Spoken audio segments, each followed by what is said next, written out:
Magandang araw po sa inyo lahat. Ang babalik po rin ang inyong lingkod, si Boy Latigo. Ngayon po ang pag-uusapan natin ngayon ay ang mga bias political vlogger. Okay? Mga bias political vlogger ng Marcos vloggers at ng Duterte vloggers. Paalala lang po sa lahat ng ating mga kabayang Pilipino. Mag-ingat po tayo sa naglabasang mga bulaang political vloggers. Mag-ingat po tayo mga kabayan. Marami nagsilitaan ng mga bulaang propeta o bulaang political vlogger sa panahon ngayon. Ang kanilang intensyon ay upang sirain ang mga Duterte at ang Marcos. Huwag po natin susuportahan o ipopromote ang mga bias political vloggers, bulaang political vloggers, mga bastos na political vloggers, mga bangag at bayarang political vloggers.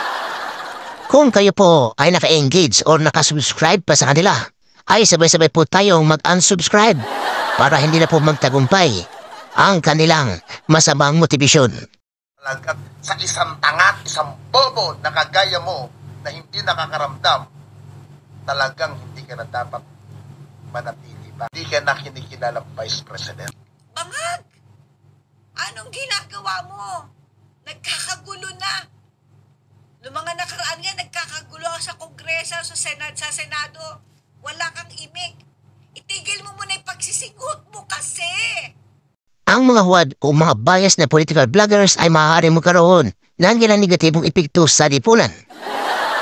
Maaari sila magpakalat ng mali o mapandin lang na impormasyon na maaaring humantong sa pagkalito at kawalan ng tiwala sa publiko sa pamamagitan ng paglalahad ng mga bias o one-sided na pananaw. Maaari silang mag-ambag sa polarisasyon ng mga pampolitikong opinyon at palalimin ang mga pagkakabahabahagi sa loob ng lipunan.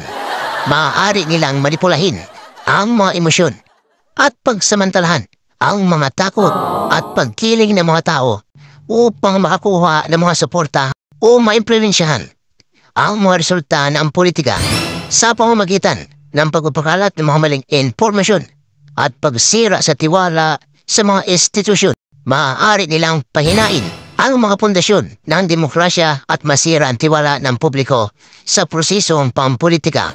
Mahalaga para sa mga individual na kritikal na suriin ang mga impormasyong pinapakita ng mga political vlogger at maghanap ng mga mapagkakatiwalaang mapagkukunang upang matiyak na sila ay may sapat na kaalaman at makakagawa ng mga makatuwirang desisyon. Kaya huwag na po tayong makikipag-engage, huwag na po tayong susuporta at makipag-ugnayan sa mga bias political vloggers. Maaari po tayong marinlang, okay, ng mga maling informasyon at humantong sa pagkalito at kawalan ng tiwala sa publiko. Kaya kung meron po kayong makakilala ng mga huwad na vloggers, sabay-sabay na po tayo mag-unsubscribe at ipromote po natin ang mga totoong vloggers.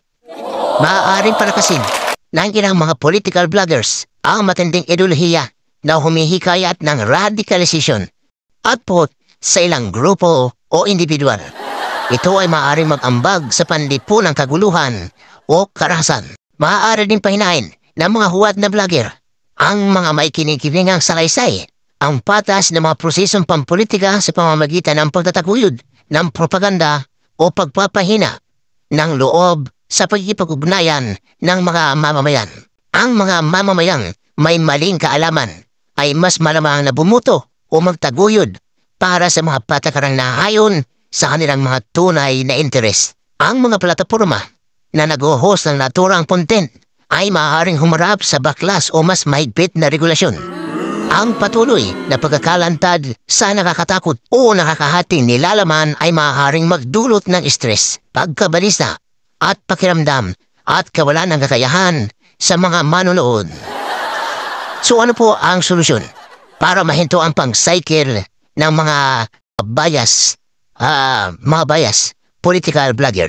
Turuan ang publiko sa pagtukoy ng mga mapagkakatiwalaan, mapagkukunan at pagkilala sa mga bias. Magpatupad ng mga patakaran upang panagutin ang mga vloggers sa pagpapakalat ng maling impormasyon. Responsibilidad ng platform. Dapat pagbutihin ang mga kumpanya ng social media ang content moderation at transparency. Ang pagtugon sa mga isyong ito ay mahalaga para sa pagpapanatili ng isang mahusay na kaalaman, magkakaugnay at demokratikong lipunan.